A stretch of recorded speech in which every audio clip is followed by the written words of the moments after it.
அப்போஸ்தலனாகிய பவுல் ரோமாபுரியாருக்கு எழுதின நிருபம் 1 அதிகாரம். இயேசு கிறிஸ்துவின் ஊழியக்காரனும் அப்போஸ்தலனாகும்படி அழைக்கப்பட்டவனும் தேவனுடைய சுவிசேஷத்திற்காக பிரித்தெடுக்கப்பட்டவனுமாகிய பவுல் ரோமாபுரியில் உள்ள தேவப்பிரியரும் பரிசுத்தவான்களாகும்படி அழைக்கப்பட்டவர்களுமாகிய அனைவருக்கும் எழுதுகிறதாவது: நம்முடைய பிதாவாகிய தேவனாலும் கர்த்தராகிய இயேசு கிறிஸ்துவினாலும் உங்களுக்கு கிருபையும் சமாதானமும் உண்டாவதாக. இயேசு கிறிஸ்துவை குறித்து தேவன் தம்முடைய தீர்க்கதரிசிகளின் மூலமாய் பரிசுத்த வேதாகமங்களில் முன்னே தம்முடைய சுவிசேஷத்தை பற்றி வாக்குத்தத்தம் பண்ணினபடி, கர்த்தராகிய இயேசு கிறிஸ்துவானவர் மாம்சத்தின்படி தாவீதின் சந்ததியில் பிறந்தவரும் பரிசுத்தமுள்ள ஆவியின்படி தேவனுடைய சுதன் என்று மரித்தோரிலிருந்து உயிர் தெழுந்ததினாலே பலமாய் ரூபிக்கப்பட்ட தேவகுமாரனுமாயிருக்கிறார். அவர் சகல ஜாதிகளையும் அவர்களுக்குள் இயேசு கிறிஸ்துவினால் அழைக்கப்பட்டவர்களாகிய உங்களையும் தமது நாமத்து நிமித்தம் விசுவாசத்துக்கு கீழ்ப்படிய பண்ணும் பொருட்டு எங்களுக்கு கிருபையையும் அப்போஸ்தல ஊழியத்தையும் அருளிச் செய்திருக்கிறார். உங்கள் விசுவாசம் உலகமெங்கும் பிரசித்தமாகிறபடியினாலே முதலாவது நான் உங்கள் எல்லாருக்காகவும் இயேசு கிறிஸ்து மூலமாய் என் தேவனை ஸ்தோத்திரிக்கிறேன்.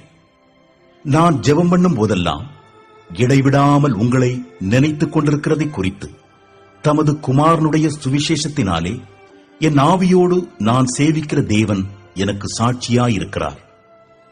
நீங்கள் ஸ்திரப்படுவதற்காக ஆவிக்குரிய சில வரங்களை உங்களுக்கு கொடுக்கும்படிக்கும் உங்களிலும் என்னிலுமுள்ள விசுவாசத்தினால் உங்களோடே கூட நானும் ஆறுதலடையும் படிக்கும் உங்களை காண வாஞ்சியாயிருக்கிறபடியினாலே எவ்விதத்திலாவது நான் உங்களிடத்தில் வருகிறதற்கு தேவனுடைய சித்தத்தினாலே எனக்கு நல்ல பிரயாணம் சீக்கிரத்தில் கிடைக்க வேண்டும் என்று வேண்டிக் கொள்கிறேன்.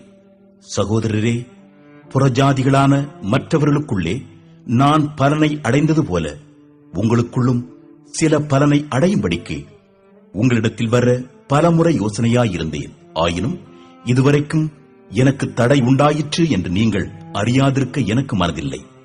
கிரேக்கருக்கும் மற்ற அந்நியர்களுக்கும் ஞானிகளுக்கும் மூடருக்கும் நான் கடனாளியாயிருக்கிறேன். ஆகையால் ரோமாபுரியில் இருக்கிற உங்களுக்கும் என்னால் இயன்ற மட்டும் சுவிசேஷத்தை பிரசங்கிக்க விரும்புகிறேன். கிறிஸ்துவின் சுவிசேஷத்தை குறித்து நான் வெட்கப்படேன். முன்பு யூதரிலும் பின்பு கிரேக்கரிலும் விசுவாசிக்கிறவனெவனோ அவனுக்கு ரட்சிப்பு உண்டாவதற்கு அது தேவ பலனாயிருக்கிறது. விசுவாசத்தினாலே நீதிமான் பிழைப்பான் என்று எழுதியிருக்கிறபடி விசுவாசத்தினால் உண்டாகும் தேவ நீதி விசுவாசத்திற்கென்று அந்த சுவிசேஷத்தினால் வெளிப்படுத்தப்படுகிறது.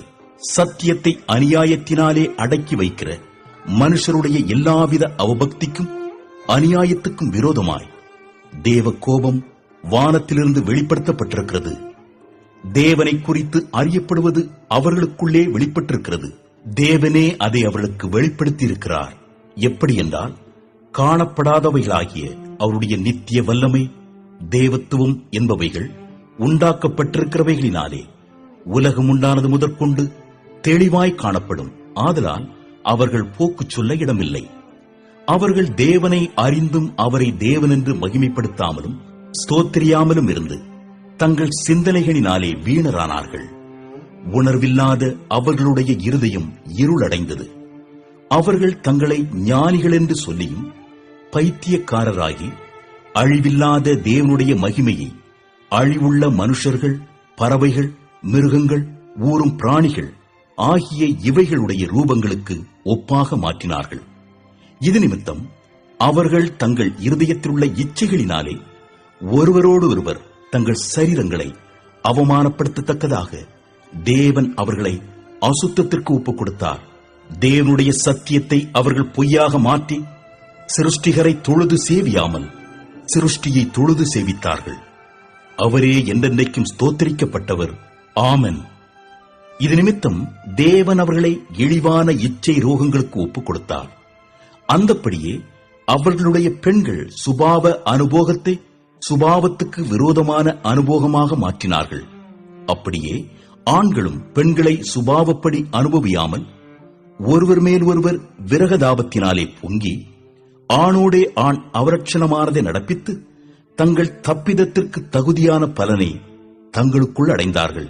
தேவனை அறியும் அறிவை பற்றிக் கொண்டிருக்க அவர்களுக்கு மனதில்லாதிருந்தபடியால் தகாதவைகளைச் செய்யும்படி தேவன் அவர்களை கேடான சிந்தைக்கு ஒப்புக் கொடுத்தார். அவர்கள் சகலவித அநியாயத்தினாலும் வேசித்தனத்தினாலும் துரோகத்தினாலும் பொருளாசையினாலும் குரோதத்தினாலும் நிறையப்பட்டு பொறாமையினாலும் கொலையினாலும் வாக்குவாதத்தினாலும் வஞ்சகத்தினாலும் வன்மத்தினாலும் நிறைந்தவர்களுமாய் புறம் கூறுகிறவர்களுமாய் அவதூறு பண்ணுகிறவர்களுமாய் தேவ பகைஞருமாய் துராகிரதம் பண்ணுகிறவர்களுமாய் அகந்தை உள்ளவர்களுமாய் வீம்புக்காரருமாய் பொல்லாதவைகளை யோசித்து பிணைக்கிறவர்களுமாய் பெற்றாருக்கு கீழ்ப்படியாதவர்களுமாய் உணர்வில்லாதவர்களுமாய் உடன்படிக்கைகளை மீறுகிறவர்களுமாய் சுபாவ அன்பில்லாதவர்களுமாய் இணங்காதவர்களுமாய் இரக்கமில்லாதவர்களுமாய் இருக்கிறார்கள். இப்படிப்பட்டவைகளைச் செய்கிறவர்கள் மரணத்திற்கு பாத்திரராய் இருக்கிறார்கள் என்று தேவன் தீர்மானித்த நீதியான தீர்ப்பை அவர்கள் அறிந்திருந்தும் அவைகளை தாங்களே செய்கிறதுமல்லாமல் அவைகளைச் செய்கிற மற்றவர்களிடத்தில் பிரியப்படுகிறவர்களுமாயிருக்கிறார்கள்.